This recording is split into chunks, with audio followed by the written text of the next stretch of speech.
Welcome back to PuckHeads Insider Report, Season 1, Episode 6. My name is Ed Combs. I'm here in South Florida. My co-host, Peter South, he's up in Windsor, Ontario, and we got a ton of things to get to today, kids, including part 2 of our interview with Terry Ruskowski, a whole lot of stuff to get to with the Chicago Blackhawks, and of course, I bet you didn't know. If you like our show, please subscribe, please hit the like button. If you have any questions about your favorite team, send them off to us at puckheadsinsider@gmail.com. We'll do our best to get your questions on the air and answer them about your favorite team. Right now, let's get back to business. How are things up in Windsor, Peter? I'm doing well, and it's already a little too cold for my liking, but that's the way it is. The only time I like the cold is when I'm in an arena. Yes, I couldn't agree more. I hate the cold. That's why I'm in Florida. So I'm trying to stay. It was actually a pretty nice day in the 70s. I'm enjoying it. Got the Christmas lights up and everything rocking and rolling here. You all ready for Christmas? No, Ed, I'm not. Isn't that lovely? What do you say? I have one decoration, and I haven't pulled it out of the closet yet. Have you bought a gift yet? Yes, I've done that. I've got my...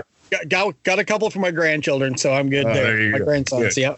We have got so much to get to today, Peter. Let's jump right into it. Kendall Coyne Schofield. She is a player development coach with the Rockford Ice Hogs of the AHL, the Chicago affiliate there. She's also going to be evaluating players, assessing, scouting, looking for potential prospects, as well as a youth hockey growth specialist. Big move in the NHL with this. What are your thoughts? Is she going to be a good addition in Rockford? I think she has the potential. She does have she's a lifelong player in women's hockey and has achieved quite a bit at that level. I mixed emotions a little about that. I mean, you question, is it a political move? I think at some level it is. You can't sugarcoat it. There are many people who are probably more qualified for the job, but it does look good to have a woman hire, especially in a city like Chicago where they're always looking to sell tickets, promote the diversity that is big in the NHL right now and worldwide, actually.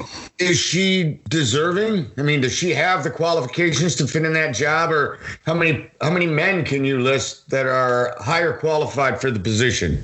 Oh, there's a lot of men. There's, it's just who wants it. I think she's hungry for the job, and I'm sure she'll do a great job. I'm not saying she won't do a good job.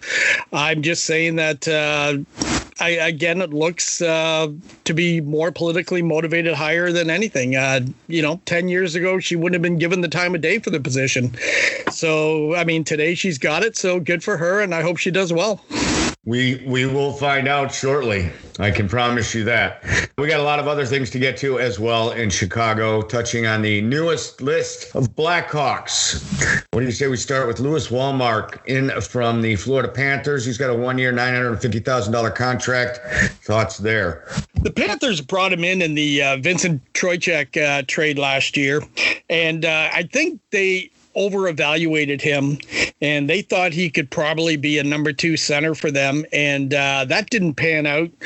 So I think what they did, they looked at the additions they made, and they found him expendable, so they didn't offer him a new contract.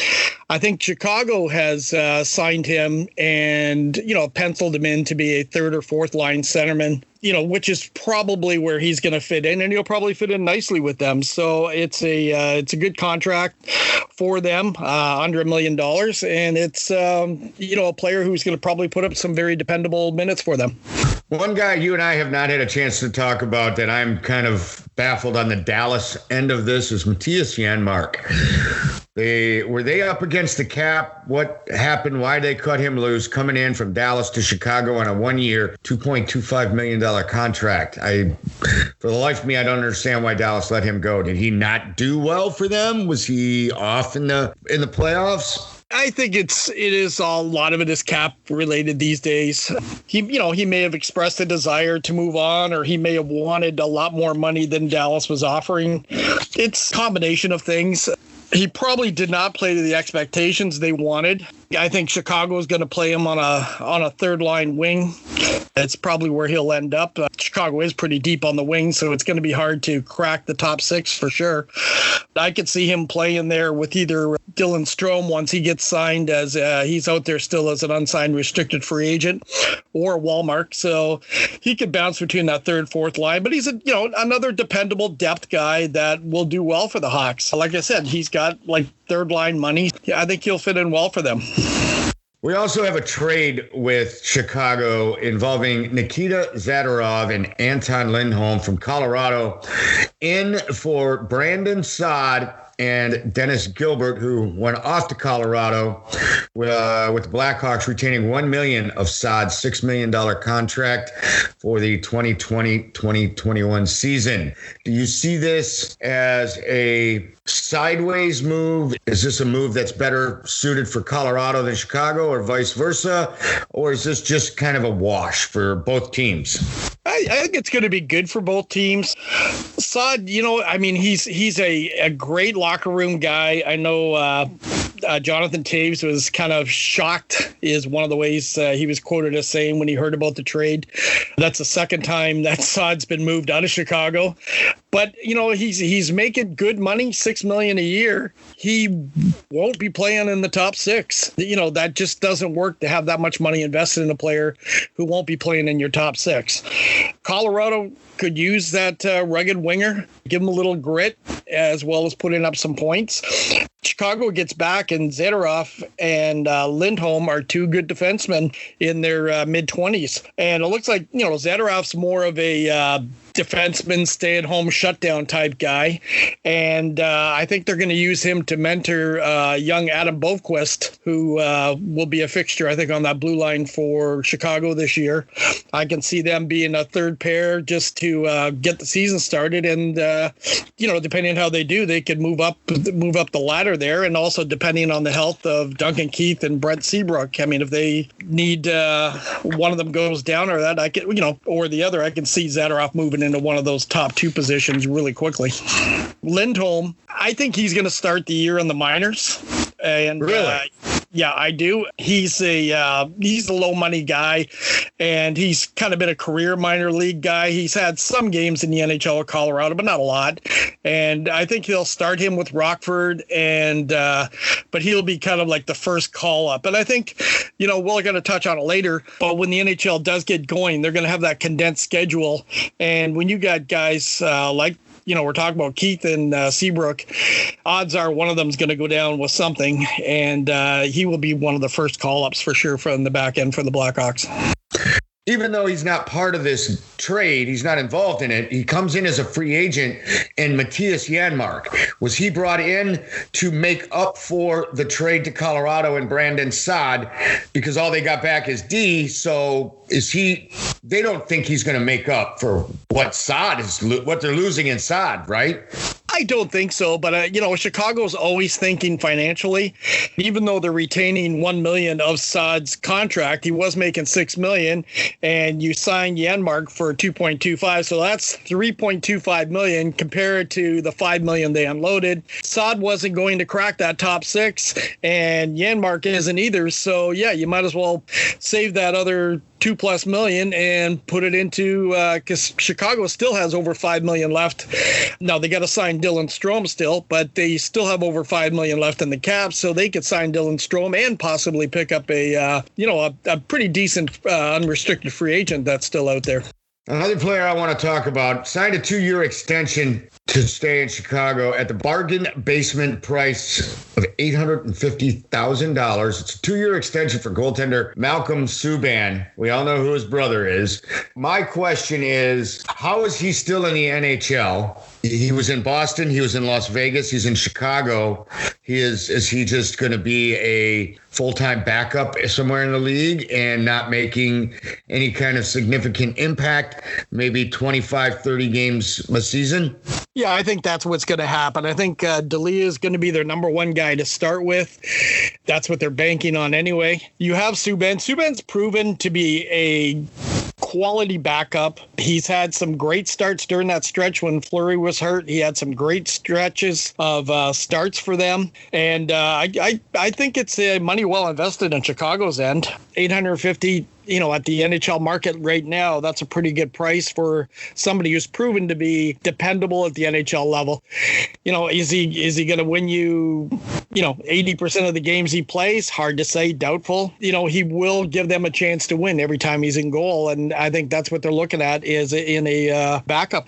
If he's a consistent backup, they're stealing him at $850,000. That's absolutely. But moving 3 teams, he was in the AHL for how long? I mean, before Boston even called him up. It was. Oh yeah, he's been around. There's no doubt he's been around. So I think this is a good opportunity for him. He's got stable ground there. I see him being wearing that Blackhawks sweater for the next 2 years. Like I say, being a reliable backup for them. We have part 2 of our interview with Terry Ruskowski coming up today, which is going to take us into our I Bet You Didn't Know segment as we get ready to bring him back to finish up what we started a week ago, Peter. So let's go into our I Bet You Didn't Know.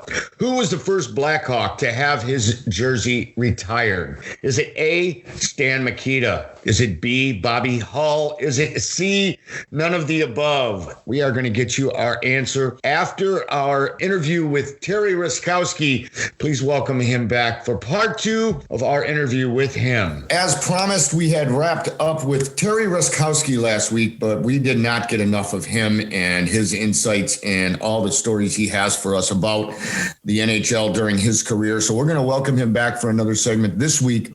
How you doing, Terry? Welcome back to the show.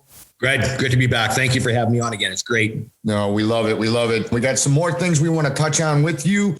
I'm going to have Peter jump in right now and start some of these questions and see what more we can get out of you, sir. Excellent. Let's do this. Okay, Terry. When the WHA, the 4 teams who were left from the WHA joined the NHL, they were basically gutted. Their teams were. In your mind, since you played on the Winnipeg Jets at the end, knowing the rosters of all their teams, how do you think if they hadn't been gutted, they would have fared in the NHL at that time? Great question.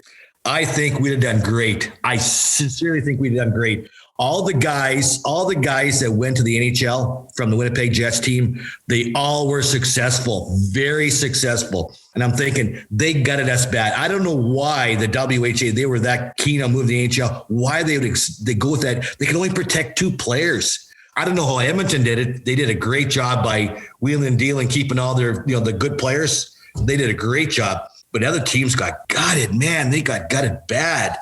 And especially Winnipeg. Wow, I think we'd have done really well. I'm serious. There had to have been tweaks here and there. But other than that, I thought we'd done very, very well. We had the toughness. We had the skill. We had the good coach. Tom McVie was a good guy, got the best out of us. His warm-up skates in the morning were like everyday practices.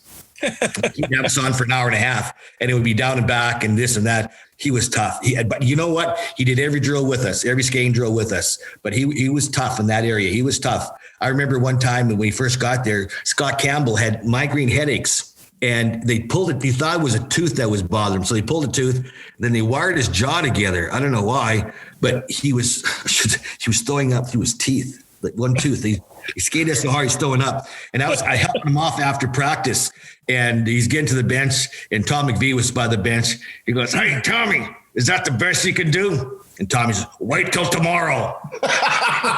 So, meanwhile, I punched him in the head and said, shut up. Crazy.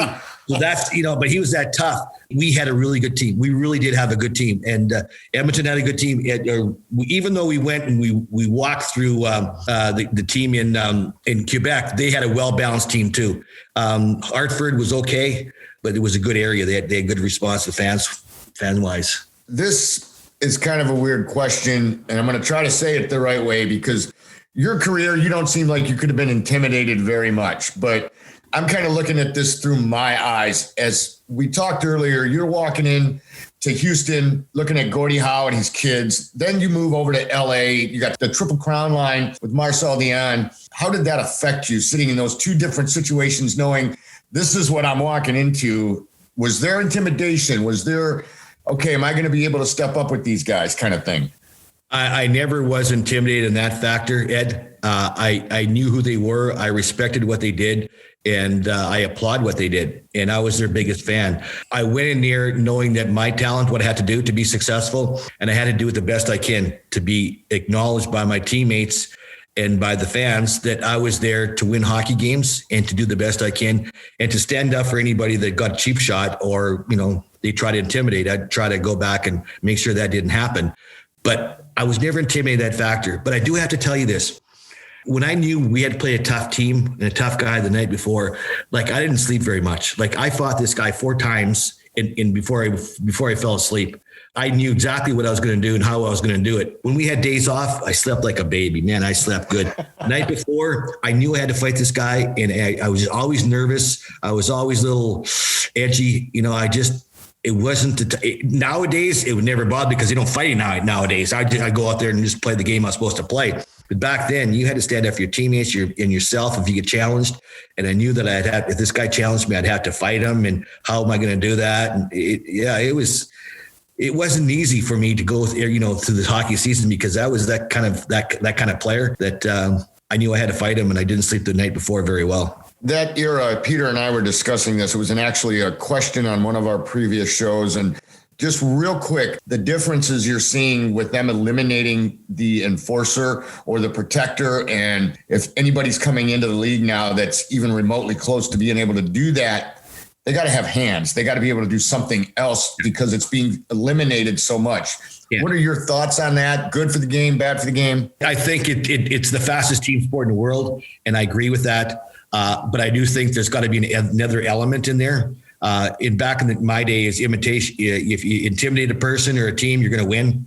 I do think the most popular players on the team were the tough guys. One of the questions, my old general manager for the Saskatoon Blades, they asked him the question, "What do you think about hockey, fighting, or taking it all out?" And he says, "If you're going to take it all out, take it all out. If you're going to keep it in, put more seats in the building." Great answer.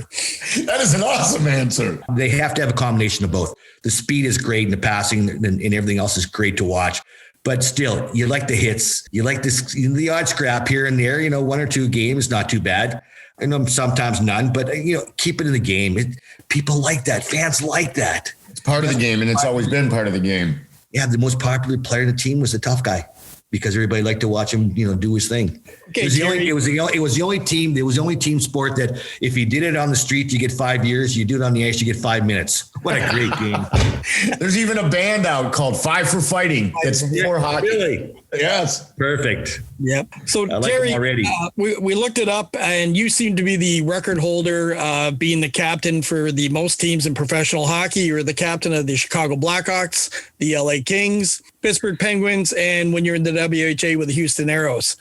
What in your mind was the reason you were named the captain for all those teams? Yeah, that's a good question again, Peter. I don't know for sure what it was. I know that my attitude for the game was to win at all costs. I played the physical game. I backed up my teammates. I never compete against my teammates. I always wished them well. I was never a competition between them. To me, it didn't matter who scored, as long as somebody scored. And I think my work ethic, I wasn't a great skater. I didn't have a great shot. I didn't score a goal. I good pass, like I said before, pretty good passer. But my will to win, I think it was there. The game was 10-0. I still worked hard. I was like Gordie Howe one time in practice when I was playing with him. I put the puck between his legs and I go, "Ooh, I shouldn't have done that." Well, second time I did it up. Stick came and cut me for 5 or 6 stitches. He said, "Whoops, sorry, kid." As I was going off the ice, he patted me on the butt and said, don't ever make me look bad. And I think that's the kind of attitude I had. I didn't want anybody to make me look bad. And I guess that's why they made me captain. But I stood up for guys. If guys cheap shot somebody, it didn't matter who it was. I went after him either to fight him or talk to him or whatever the scenario is. But that's the way I was. And I never was jealous of anybody. I always, "You're a great hockey player." I go to him, "You're a great hockey player." But the other thing is, if I knew a guy wasn't playing well and there was something bothering him, I'd take him out for lunch and I go, "What's going on?" He said, "What do you mean what's going on?" I said, "Come on. You're playing. You could play a lot better than that. I seen you." And all of a sudden they come out either having problems with their wife or financial or he's sick or his mother's sick. There's always just something that we can point to for that situation to get better. And maybe that was the key. I don't know. My wife and I had great parties, Christmas parties and Halloween parties. Maybe that was it. I'm not sure. Go ahead, Peter. I'm sorry. It's okay. Just to follow that up, in today's game, there seems to be a tendency just to name the best player on the team, the captain. Do you see that as almost like a cop-out, not going for somebody with character and leadership abilities? I think at times they don't give the captaincy to the right person. And I think it's just a captaincy to have a captaincy. I think the captain should be a guy that's a leader, not necessarily the best player in the team, but a guy that does what he has to do to win a hockey game and work hard. His ethic has to be work hard. Doesn't make many mistakes like passing across the ice where Chipperfield almost gets the puck and scores on me in the playoffs. Those kind of situations. Yeah, I do. I agree. And there's some guys I see captains that I know that they're not captains. They're followers. They're not leaders. Who do you think was one of the greatest captains that you either played against or with? Okay, are you ready? Keith Magnuson. Love Keith. Really? I love Keith. Love Keith. He'd do anything for you off the ice. And if anybody did anything to the guys, he was right after him. Like he was right after him. He was always talking, getting guys going in a different way. He was a great guy and a great captain. You're not going to believe this one. A guy named Ted Taylor. I played with him in Houston. He was an older guy. And he was exactly the way that I was. He wasn't a fast skater. He didn't score many goals, didn't get many points, but he's the type of guy that, God dang it, when he talked, everybody listened. Everybody had such much respect for him. He would tackle guys, that did something bad to guys. He was just a guy that was just not demanded, but he just earned the right to be the leader. And whatever he said, like, boy, you did. When I was a rookie, I listened to him. I said, yes, sir, Ted. Yep. Okay. No problem. But he was the type of guy that I really listened to. And I thought he and his son is actually, I coached him in Columbus East Coast League. And he was the same way. He was a leader and everybody looked to him as leadership. And he was a great captain. I really liked him. Ever since the start of your professional career, you've been coached by some of the best. You had Bill Dineen in Houston, Tom McVie in Winnipeg, Ed Johnston, Keith Magnuson, Bob Pulford in Chicago, Pat Quinn, your final year in LA, the late great Herb Brooks, your final year in the league. How did these coaches influence your decisions to become a coach? And who do you think you learned the most from being a bench boss? When I decided at the end of my career that I was starting to I'd like to get into coaching, I tried to take a little bit from everybody. Eddie Johnston was a great guy. I loved him. I worked hard. He was like a Bill Dineen. Everybody respected him. Keith Magnuson had a tough road. He came in there in a situation that wasn't very good. We weren't playing very well. We didn't have a very good team and we were losing. And I felt sorry for him because I know that night he didn't sleep at all. But him and I were such good friends that if something went wrong, he kind of put it back on me. And one day I went up to him. I said, Maggie, I said, if I'm doing something wrong, yeah, give it to me. But I said, if I'm not doing wrong, stop giving it to me because I'm stopping to get respect from the other team because it seems like everything is my fault all the time. And I said, if it's my fault, give it to me. But if it's not, don't, because I'm losing respect from my teammates. But he was a great guy. I liked him. Pat Quinn was a big guy. He was a big, tough guy. He and St. Patrick's Day dressed up as a little leprechaun come into the team meetings. He was that type of guy. But again, respect. You just respected him because the way he talked, the way he handled himself. He was a terrific guy, and I really liked him.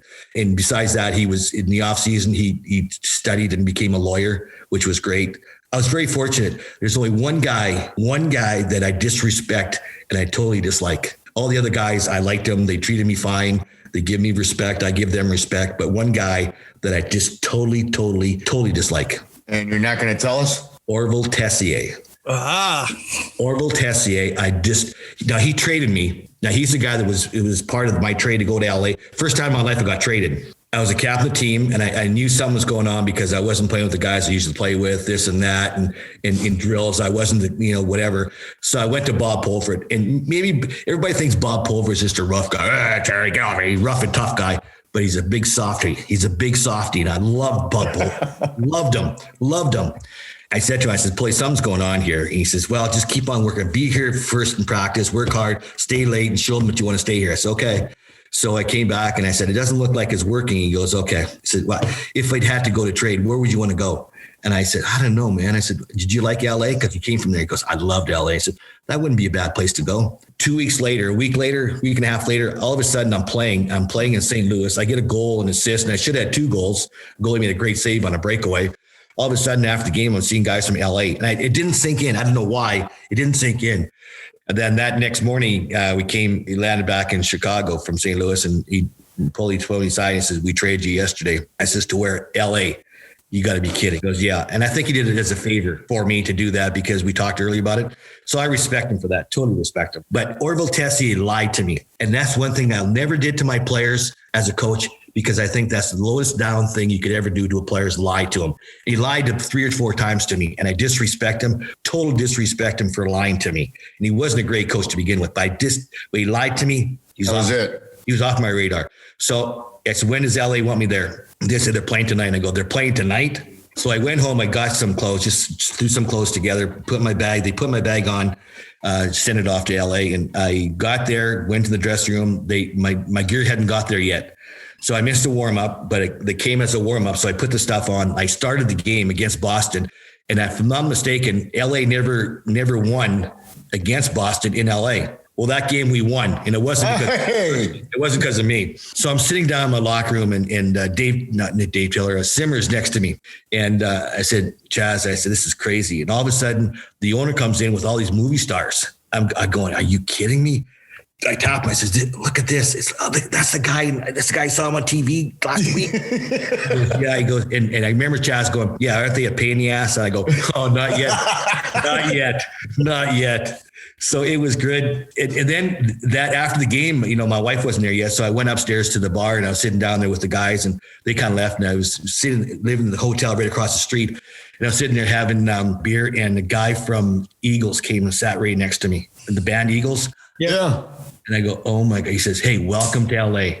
I looked down and go, Are you a hockey fan?" He goes, "Yeah, absolutely. Welcome. You're going to be a great addition to this team." I go, "Oh my God, this pinch me. Pinch me. Am I sleeping? It was the greatest place. I loved it. The only thing I didn't like is it was so expensive. I couldn't live there. I wanted to live there. I couldn't live there. It was so expensive. So after the 3rd year, I was talking about extending my contract, and we were talking that. And Eddie Johnson, the guy that coached me in Chicago, was in Pittsburgh now, and Mary Lemieux was there. He called me up and he said, "I want you in Pittsburgh." I said, "EJ, come on." He said, "No, I want you in Pittsburgh. I want you to kind of mentor Lemieux, be around him and show him what to do." So they signed me to a 2-year contract, 2 years with an option or something along that line. So I went there, and I was his line mate. I was his roommate on the road, and we did things together. And I remember him, his English wasn't that good because I was his 2nd year in the league.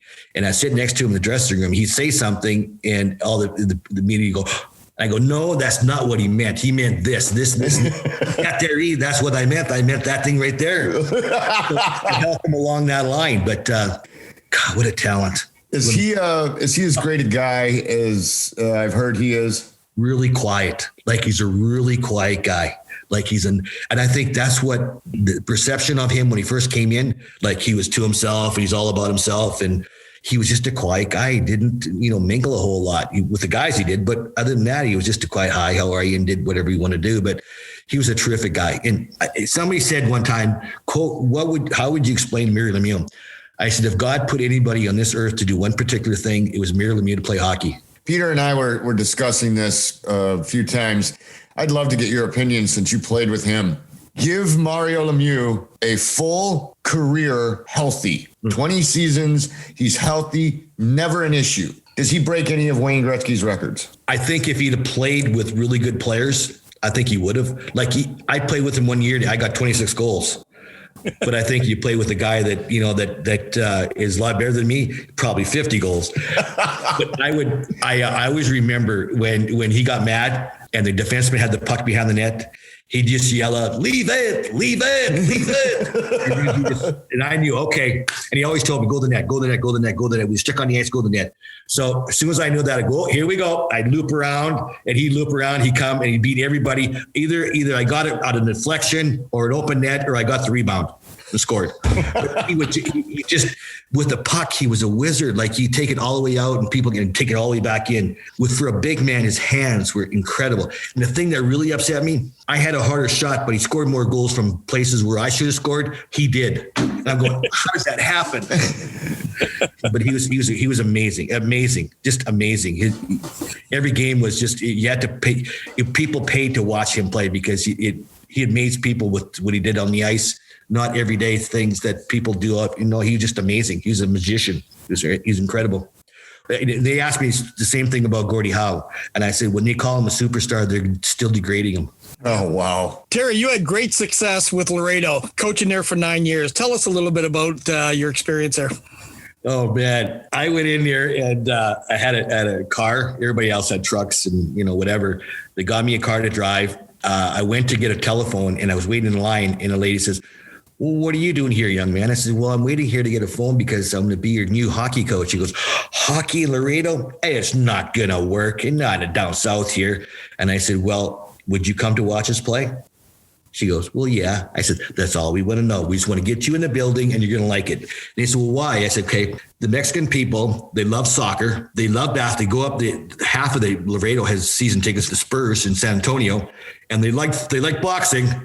I said, that's all. We do all of that, but faster. And they said, come on, come watch us. And that's all we'd have to do. And I think that one of our mistakes is that we did so well off the start that they expected that every year. We won our first round in the playoffs, which we shouldn't. And we took the championship team. We took them to 6 or 7 games, and we had injuries and you couldn't allow to bring any people in. And all 3 of my center icemen were out. So I had to really mix and match and put defensemen, wingers, defensemen. And we lost. But after that, the next years, the next 4 years, either we won it or we lost in the finals. And people were just going crazy. I'll never, ever forget the first time we won it. It was in Laredo. We were down against Shreveport. Our season, 48-8-8. That was our season. And we were down in the finals against Shreveport, 3-1. So we had to beat the last game there. We beat them the last game. We came back home and we beat them 5-0, 5-1. I switched goalies every game. And they said, why are you switching goalies? They got a shot out of them switching goalies. And we went and we beat them in overtime in our building. We had 6,900 people. We had 2,200 outside watching on a screen. The people went nuts. We were we parade the trophy and wave and everything else. We were in our dressing room still celebrating, and they were still cheering half an hour after we left the ice. Jeez, it was incredible. Our mayor the next day had a little ceremonies for us and said, we're the champions of the world. And the guy said, we're only champions in Central Hockey. And he goes, that is our world. You've been at just about every level in your career, doing one thing or another. I know a lot of jobs or a lot of things that people do out there, and either in hockey or in sales or whatever.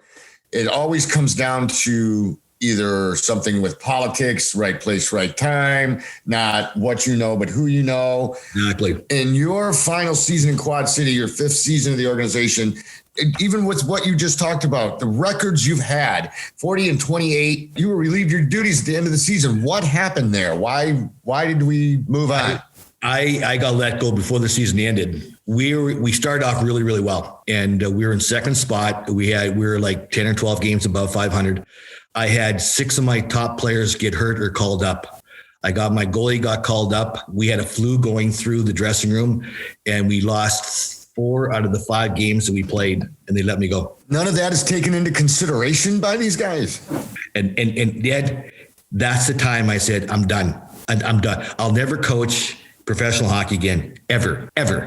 I think they even talked me into this junior thing that I'm doing now. They had to talk me into that because I said, I'm not doing it. I can't. I said one time I did, and I went back, I can't do this. And he said, yeah, they're going to, the team's going to fold if you don't go and all this, and they want you to be there. So, okay, I'll do it 1 year and that's it. But I said to myself, this is brutal. How can you win with top 6 guys in scoring, top 6 guys out of the lineup? My goalie got called up to the American, which is great. I don't mind that. I was bringing in guys that hadn't played in 3 years just to fill a roster. And we didn't ever got blown out. We never, we lost 3-2. We lost 5-4, 5-3. We never got blown out. We even won a game, which I can't believe. It was amazing. And they let me go. I said, are you kidding me? So even if you were offered any type of position anywhere right now, you would still turn it down? No, I turned it down. If it was the NHL assistant coach, maybe I wouldn't take a head coach because I don't know what they do is now as a head coach and video and doing all this other kind of stuff. I wouldn't do that. Assistant coach, me, I think about it, but other than that, no way. East Coast League, Central. If they offered me contracts, I said no. A couple of guys approached me about coaching in the East Coast League after I got let go, and they asked me, and they said, well, what would you like? And I told them what I like, and I never got a phone call again. Terry, you're currently involved, though, with the Dallas Stars organization. Can you explain what role you're doing there? Yeah, well, besides coaching the 18-year-olds, they have this. You guys have got to understand. They have a great program here. We go around to different places. We play floor hockey, and we give them brochures to go and try out skating, playing hockey in general. And we give them all the equipment. We give them a bag if they're interested, startup kit. We give them the bag, skates, everything else. We have sticks at the rink. We give them all that. If they like it, keep it. If you don't, give it back. It's all for free. I'm telling you, the minor league program here in Dallas is going crazy. And we're called the Extreme Team. And remember I told you about Dwight Mullins, that we had that big series together? Well, he's in charge of it. And he's got guys from NHL, myself, Bassett. They got Lukowicz. They got guys that played in the NHL helping them. And it's called the Extreme Team. And what we do is we get different ages, and then we put the ice in 6 parts. And in 1 week it'll be shooting. So we'll have shooting drills, all 6 stations, but it'll be different shooting drills. It'll blow a whistle after 5 minutes. We'll change. They go over here. They go over here. But it's all shooting. But it's a different type of shooting. Doing different things in shooting wise. Taking off unbelievable. I know they've been trying to get hockey to grow there. Dallas moves Minnesota down there. Jim Lights goes over there. Nil is the GM there. Everything's been changing since they got there. Won a cup in '99. How much has it grown since then? Just since you've been there, what have you seen happening that's nobody really expected in the sport? Yeah, I lived in Houston. I've been here for about 6 years now in Dallas. But I can see the turnouts for our events, the young kids, double what we started off with. And parents love it. And the kids love it. And to see a kid our very first year and see him like 2 or 3 years later, like, are you the same kid? Are you kidding? Could you skate? Could you shoot? You couldn't skate. You couldn't shoot before. Now you're picking the corners and you're skating. You're doing one-legged stops. I mean, it's incredible how these kids are improving. It's amazing. The only problem is the hockey is so expensive. Oh, my son started in '97, and at 4 years old, by the time he's playing Bantams, his sticks are $200 a pop. Mine were $15, wooden sticks. Exactly. And that's what hurts hockey. That's what hurts the growth of hockey. And that's why soccer is popular with the kids. Shorts and a ball and shoes. Right. Go up and your ice bill. What are these kids playing for an ice? My son from 4 to 15, his ice bill average was $300 a month. It's expensive. Charity, it's really expensive. And now the situation is to play on different teams, the parents have to pay the team like $5,400 or $5,500 a year. That's for ice. That's for paying the coaches. That's for travel. We travel out of Dallas to play different places.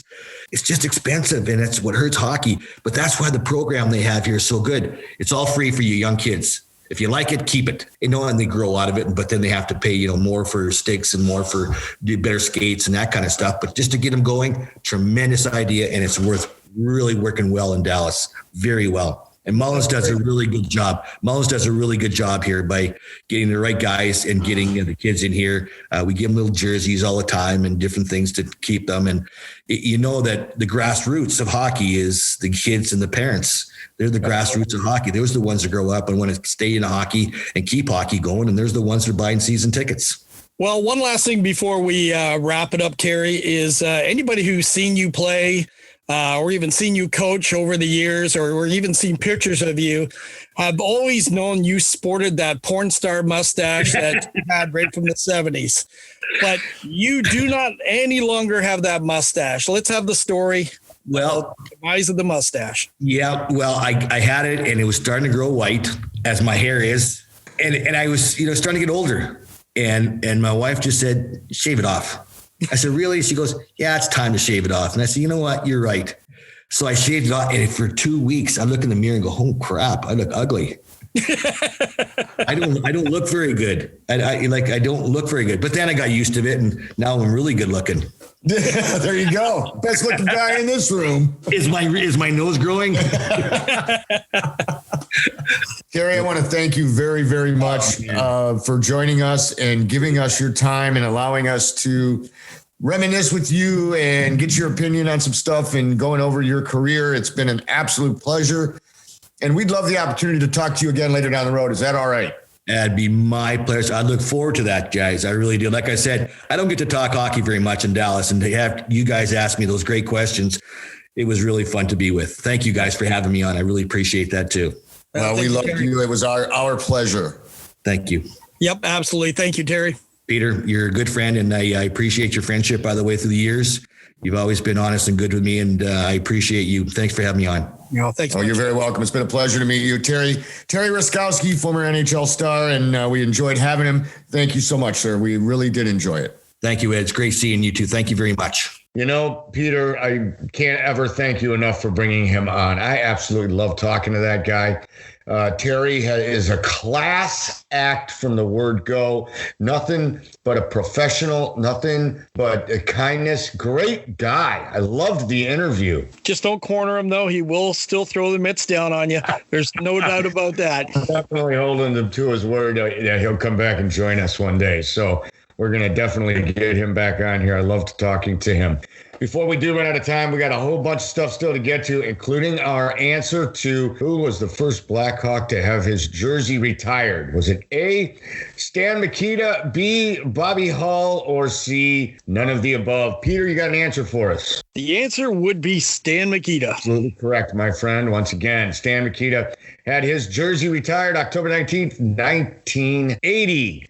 So with some other stuff we still need to get to, we have some NHL conversation regarding updates you've received on a possible start date and discussions on how many games they may be playing if a decision has been made. What are you hearing right now from your folks? Well, what I'm hearing right now, Ed, is it looks like the proposed January 1st start of the season is being pushed back already. They're talking January 15th, but I still believe it's going to be beginning of February. There's various factors still in play. One, obviously, is still the COVID and what's going on. There's so many cities and states and provinces and, in North America that are being ravaged by it, that a lot of the owners don't like the idea of playing in front of empty buildings. And so what they're looking at now, they're talking about anywhere from a 56 game season down to 48. I think 48 will be what they come up with. Half the season? Yeah, basically. It's like they had to do in the lockout season. I think it was 13-14 when they went that 48 game season. And, they keep it more conference and division oriented doing that. The other thing that's causing a bit of an issue is that the league has asked the players to defer 20% of their salaries, and with escrow rising to 25%. Players agreed to defer 10% of their salaries with escrow capped at 20% when they signed the new CBA before they returned to play this past summer. So that's going to be a bit of a sticking point. I know I've talked to a couple of players, and they are not happy about this at all. Like I said, the last time players received a paycheck was October 31st, when all signed players received 8.1% of their salary.